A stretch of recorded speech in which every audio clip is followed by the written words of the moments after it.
Ritan ada bagi tahu yang ada customer dia tanya, awak dia tak jual kopi luwak di dalam roastery ataupun kafe dia. Apa yang Ritan jawab? Dia takkan jual biji kopi luwak ni selepas pengalaman yang dia alami ketika dia berada di Bali pada tahun 2015 macam tu. Mula tu saya duk fikir lah, mungkin sebab kopi luwak ni terhasilnya daripada najis seekor musang, yang mana dia makan buah kopi secara naturalnya dan kemudiannya dia berak lah dalam arti kata lain, dan najis tu ataupun taik dia tu yang ada biji kopi yang telah dihadam tu, maka orang akan ambil biji kopi tu untuk proses, maka terjadilah kopi luwak. Benda yang sama terjadi untuk kopi yang dimakan oleh monyet, gajah, dan harga untuk kopi yang macam ni bukannya harga yang lekeh-lekeh, bukan 1 kilo 100, 1 kilo RM50, bukan.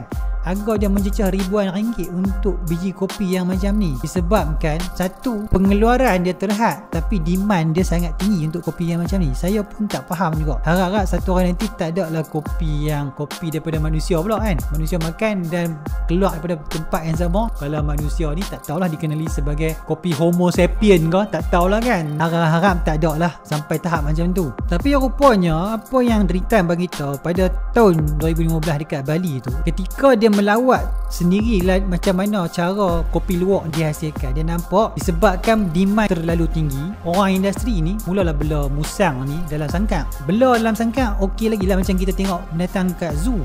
Tapi bayangkan hari-hari disebabkan hang nak biji kopi pada najis ataupun taik musang ni, maka hang akan bagi binatang tu makan hari-hari buah kopi. Padahal binatang ni taste dia bukan setakat buah kopi je, dia pun nak teringin juga nak makan buah pisang, nak makan buah anggur, nak makan rambutan ke durian kan. Macam kita, macam manusia lah, saat-saat nak makan spaghetti, saat-saat nak makan nasi arak, saat-saat nak makan makanan Korea, saat-saat nak makan macam-macam. Benda tu lumrah untuk benda yang hidup. Jadi macam tu juga dengan musang tadi ni. Bila keadaan tu berlaku, maka musang ni dalam keadaan yang stres, letih, lemah, lepas tu agresif bila tengok orang datang dekat dia. Dan benda ni bagi kesan yang sangat dalam kat Ritan. Dia tengok benda tu, dia kata, "Wih, benda ni bukan yang aku nak, sebab selama ni aku buat kopi, aku hidangkan kopi dekat orang ni disebabkan aku enjoy dia punya proses daripada ladang sampailah ke satu cawan kopi."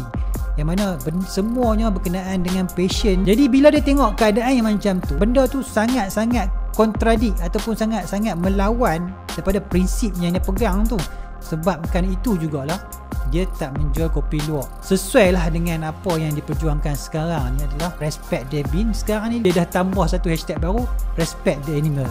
Benda yang sama jadi dekat orang Palestin pun, sebabkan perkara ni adalah lumrah manusia yang tak suka pada kekejaman, yang mana kita dapat lihat sekarang setelah beberapa puluh tahun mereka ni diskriminasi, ditindas oleh orang Israel, yang mana dulunya dunia ni macam nampak tak nampak, tapi sekarang dengan kuasa media sosial ni menyebabkan dulunya Amerika dengan Israel ni dia macam adik dengan abang lah. Apa jadi abang akan backup. Tapi sekarang kita dah nampak disebabkan desakan daripada negara-negara yang berkuasa, dan Amerika pun dengan keadaan, dengan masalah yang dia hadap sekarang ni, menyebabkan Amerika dahulunya tak pernah termimpi yang Amerika ni mengeluarkan 5 resolusi yang mengisytiharkan Palestin sebagai satu negara yang merdeka. Bila kita tengok perkara tu, kekejaman ni bukan sesuatu benda yang disukai oleh orang secara alami ataupun secara semula jadinya.